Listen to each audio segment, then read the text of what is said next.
سپاس بۆ کەناڵی سێمانی بۆ ئەم دەرفەتە هیوادارین بتوانین لێرەوە لەم کەناڵی بەڕێسانە بتوانین زانیاریێکی بەسوود بگەین بە هاوڵاتیانی بەڕێز و خۆشەویستی شارەکەمان. پێشەکی پیرۆزبایی مانگی ڕەمەزان لە مسلمانانی بەڕێز و خۆشەویست دەکەین، هیوادارین دوعاخوازین خوای گەورە مانگی ڕەمەزان بکاتە مایەی ڕەزامەندی خۆی و تەندروستێکی باش بۆ هاوڵاتیانی بەڕێز و قوبڵبوونی تاعەت و ڕۆژ و شەونێژ و عیبادەتی مسلمانان. سپاسانەکەین جارێکی تر بۆم دەرفەتە. لە ڕاستیە ڕەمەزان وەکو زۆربەی زۆری مسلمانان ئاگادارن و مسلمان ئەزانن ئەم ڕەمەزانە فەرزێکی ئاینیە و خوای گەورە فەرزی کردووە لەسەر ئومەتی مسلمانان وەکو چۆن لەسەر ئومەتانی پێشتر ڕۆژ و فەرز کراوە. بەدەقی ئاەتی کوتیبە عەلەیکم الصیام کەما کوتیبە عەلە الەذینە من قەبلیکم لەعەلەکم تەتەقون. ئەم ڕۆژووە کە فەرز کراوە بە درێژایی بە تۆڵایی تاریخ بە درێژایی تاریخ لەسەر مسلمانان و لەسەر ئەوانەی کە ئەهلی ئیمان بوون لە هەمویانەوە لە هەر لە مەسیحیەوە هەر لە داودەوە هەتاکو لە هەچی پێغەمبەرانەوە تا ئێستا هاتووە ڕۆژ و فەرز بووە. ئەم فەرزبوونی ڕۆژووە لەسەر ئومەتانی پێش ئیسلامیش فەرز کراوە و لەسەر ئومەتی ئیسلامیش فەرز کراوە. لە ڕاستیدا عیلەتی فەرزبوونی ڕۆژوو تەقوایە، واتە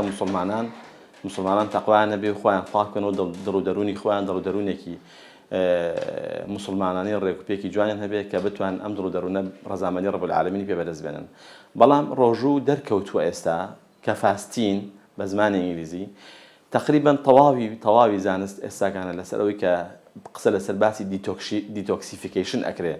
یعنی ئەوانەی کە پاکبوونەوەی لەش لە ژەهرەکانە ئێستا عیلم خۆی ئینتاجەوەی کردووە کە ڕۆژوو پێویستە بۆ خەڵک، یعنی تەواوی خەڵک پێویستە بە ڕۆژوو بێ. ڕۆژوو ئێستا ئەنواع جۆری ڕۆژوو هەیە، ئینتەرمیتنت فاستین هەیە. ئینتەرمیتنت فاستین یعنی فترێک نانەخۆیت و فترێک نان ناخۆی. ئەم ئینتەرمیتنت فاستینە ئەم ڕۆژووە کە ئێستا زانست زۆر پشگیری ئەکا و زانست تەشجیعی ئەکا لەبەرەوەی کۆمەڵی سوودی زۆری هەیە. یعنی ڕۆژوو سەرچاوەیەکی زۆری وزەیە و ڕۆژوو ئیسفادەی زۆری هەیە بۆ هەر کەسێک بۆ ئینسان. بۆ نمونە ئینتەرمیتنت فاستین هەیە 12 ساعت بە 12 ساعت، واتە 12 ساعت نانەخۆی 12 ساعت نان ناخۆی. فاستین هەیە 14 بەدەیە، هەیە 18 بە 6، یعنی 18 ساعت شت بخۆی 18 ساعت شت نەخۆی، فاستین بی 6 ساعت شت بخۆی. ئەمە پێوتێ ئینتەرمیتنت فاستین. ئەم ئینتەرمیتنت فاستینە دەرکەوتووە کە زۆر ئیسفادە هەیە. دیارە فەرقێکە لە بین ئینتەرمیتنت فاستینی زانستی لەگەڵ فاستینی ئیسلامی. فاستینی ئیسلامی گرتنەوەیە لە هەموو شتێک، لە خواردن و لە هەموو شتێکی تر ئەبێ خۆی بگرێتەوە. بەڵام لە فاستینی ئەزانستیە کە تەشجیعی ئەکرێ ئێستا ئەوەیە کە ئەتوانین لەو فترەی کە فاستینی لەو فترەی کە بە ڕۆژووی ئاو و چا بخۆی یان قاوە، بەڵام نیسکافەش نابێ، شیریش نابێ، خورماش نابێ، مێوژیش نابێ، نان نابێ، مەمنوعە. لەبەرەوەی ئیسپات بووە فاستین بۆ نمونە گڕۆس هۆرمۆن باش دەکە، هۆرمۆنی گەشە باش دەکە، قووەتی عەزەڵە باش دەکە. دەرکەوتووە فاستین حساسیەتی ئینسولین زیاد دەکە. ئەوانەی کە شەکرەیان هەیە بەتابەتی ئەوانەی کە جۆری دووەمی شەکرەیان هەیە سێنسیتیڤیتی ئینسولین زیاد دەبێ، شەکرە زووتر کۆنتڕۆڵ دەبێ. دەرکەوتووە تێستۆستێرۆن بەرز دەکاتەوە، دەرکەوتووە قووەتی عەزەڵە زیاد دەکات. ئەمانە هەموو بە فاستین کە محاضراتی عیلمی لەسەریە کە کۆمەڵی خەڵک ئەم محاضرات و بابەتانیان تەڕح کردووە و عەرز کردووە کە ڕەبتی بە دین و بە ئیسلامەوە نییە. کەواتە فاستین بە ڕۆژووبوون بەڵێ نیعمەتێکی زۆر گەورەیە، بۆیە خوای گەورە فەرزی کردووە بەسەر بەنی ئادەمەوە. فاستین نیعمەتە، چونکە فاستین دیتۆکسیفیکیشنەکە. ئەو ژەهرە زیادانێکە لە ژایە هەمووی ئەکاتە دەرەوە. باش ئێمە کە ڕۆژوو نیعمەتێکی گەورە بێ، ئیسپاتی عیلمی لەسەر بێ و ئێستا لە دنیادا قسە لەسەر ئەوە بکرێت کە خەڵکی غەیرە موسڵمانیش ئەبێ بە ڕۆژوو بێ و تەنانەت بەڕێزان و هاوڵاتیانی بەڕێز و خۆشەویست. بەڕاستی ئێستا فاستین هەیە 3 ڕۆژ کە فاستینێکی زۆر باشە. لە ماوەی 3 ڕۆژە ئەو شەخصە بەس بۆ هەیە ئەو چا بخوا. کە ئەمە من برادەری نزیکی خۆمەیە کە فاستینی کردووە فترەی 21 ڕۆژە، 7 ڕۆژ 21 ڕۆژ تا 30 ڕۆژ هەیە کە هیچی نەخوارەوە غێری ئەو نەبێ. و ئەم شەخصە توانێت سەیطرە بەسەر شەکرەدا بکات. و ئێستا عیلاجێک هەیە پێوتێ عیلاجی هایدرۆتیراپی، واتە عیلاج بە ئاو. بەڵام ئەمانە ڕاستە ئیڤیدەنس بیس نییە، بۆیە ئەم بە مصطلحانە بە ئینگلیزیەڵەن بۆی هەر کەسێک کە عیلمی بێ دوکتۆر بێ بزانێ. ئیڤیدەنس بیس یعنی تەقویەکی عیلمی بە قوتی لە پشتەوە بێ. بەڵێ ئەمانە ئیڤیدەنس بیس نین، بەڵام ئەمانە پروڤیان کردووە عالەمیان کە فاستین حتا ئەو کەسانە ئینسان وا باشە لە چەند جارێک لە ساڵێکە بتوانێت 3 ڕۆژ بەسەری بە ڕۆژوو بێ بەس ئاو چا بخوا. ڕەنگە قورس بێ بەڵام من ڕاهاتە. من برادەرم هەیە 7 ڕۆژی ڕێک بەس ئای خواردوە، هیچ تری نەخواردوە، هەیە 30 ڕۆژ بەس ئای خواردوە. ئەمە فاستینە. یعنی ئەمانە هەموو ئیسپاتیەوە دەکات بەڵێ بە ڕۆژووبوون نیعمەتێکی زۆر گەورەیە، بۆیە فەرز کراوە لەبەرەوەی ژەهرەکانی لەشی بەمە نەجاتی ئەبێ وحساسية إنسولين وجروس هرمون وتستوستيرون ومسل باور أعزاري قوة عضلات أمانة هر هموي لكاتي بروجبونا زيادة باشا أما كوت ما بروجبون نعمتك وأنا جوربي هم جزت وأنا بروجبي طبعا عذر هي بوك ثاني كنا خوشن بداقي آياتي قرآني بيروز أتواني بروجون به أو كسيك لسه سفر به من كان منكم مريضا أو على سفر فعدة من أيام أخرى أتواني كاتي يكتب بروجبي كسفركين منه ويان نخوشيكي بروا رجع بدراوة لو رزانتي شو رجع بدراوة أم شون أو كساني كنا خوشي جدانة شون بروجوبن كما زور اللي حولات يعني برزو خوشويز دين لا إما كشيء جده أزاري معده ضلك زيه على لانه من ناتون بروجوبم بيش همشتك هر برزك بيه بروجوبه هر برزك بيه محروم نبي لنعمتي روجو محروم نبي لسودكاني روجو وابش دو مانك بيش رمضان مشوري خوي بخوا بتجي دكتور أجر أو سببي قابلي حلبك بونمونا إما بين سبب من هي بو أزاري معدة زور به بين سبب يا كمان إيش بالوريا بكتيريا معدة أبي دو مانك بيش ربشته لا دكتور أجر إيش بالوري هبه إيش بالوري كي حلبك كحلكي آسان وبدو حفظ علاج نجاتي بيه ونخوشان بهزاران نخوشش لأزاري جدا رزقاريان بوا دواي نماني بكتيريا معدة أو كساني علاج بكارهن علاجي سببي دوميان علاجي اجنويشو بشيشو قاجشو بكارهن بيجو بس دكتورو حلي او موضوع امكن شلون حلك لي اگر نخوشك ازاري قديه هي واگر نخوشك بي بي سي بوه علاجي بشيشو اجنويشو التيابي مفاصل هي بكاري بينه ابي ام نخوشه بيج افطار كيفطاري كردوا روجوش كان بدودن خرما روجوش كان بقوميقاو حبق اخوا حبي بانتوبرازول بي ازميبرازول بي ديكسانسوبرازول بي انواع حب منه اخوا ودواء واستراحتك ونوعين هناك إخوة وبهمان شيء بارشيش لكاتي سحوري شاب بكاري يعني كاتا أمن خوشة محفوظة به لو أزاري كتوش يبي وود ما خالي سيمان أواني كمشروب خورن أواني كمشروب خورن زور كسي مشروب خورو بلان بروجوا مشروب جخوا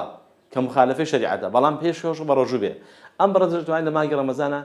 بالنسبة مشروبي كم كاتا يعني تركي على ما جرى رمضان بوي بتواني روجوا كي بباشي بكده وخالي شوارم يعني وكوتم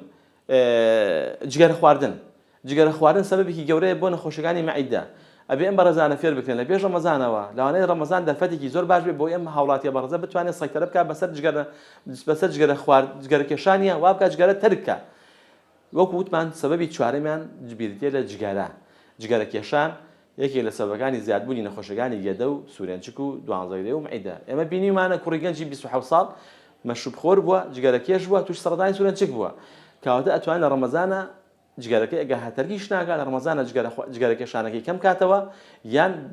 لاني رمضان درفتك بيه بتوان السيطرة بقى كوازا جگرك شان بينه خالي بينجم أن نخوشگاني قد ديارني أم سبب وشي دور الدرجة لاني ستريس بيه لاني قلقي بيه أو خوي بعكس رمضان هر مانجي آرامية مانجي ساكن بوني دلو درون وروح وجسية ساكن بوني زمانة ساكن بوني جسية ساكن بوني هموش شغال الإنسان مانجي رمضان كاودا رمضان لمنا شو هر استفادة زورية إما برادر من هي براسي بحثي دكتوراه لسر نسبة نزيفي قرحة كدوا لرمضان درك وتوا لرمضان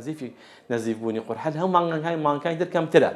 كاتب بنك بوشي كخلط تصوري أكاكلان رجو نخوشي يشتكي خراب بباجم بوك زانيكا نخوشي معيدانه كاتب إما تواني شارسري نخوشي يعني قدب كينو برجوش به أجر زو ضروري جبوب أم حاولات برزة أتواني بيج أو ناظوري معيدبك ناظوري قدبك نخوشي تشخيص كريه ببي وعلاجي أدريته لانه اكو عزم كردن لانه اتش بالوري به لانه حبي نسايد به حبي فولتارين وبروفين وامانه ورقت به لانه جگر كيش به لانه اشتري به اما خالي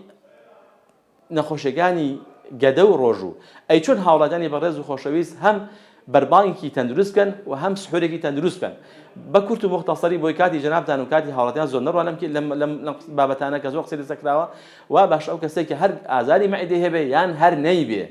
إنساني تندروس به يعني أخوانا خواص أعزاره كمي معده به يعني نخوشي معده به وقوت من أجل نخوشي قرصي معده به أتوانى بروجون به وأواني تريش كأعزاره بسيط يعني أتوانى خوانك إوارة لكاتي بربانجا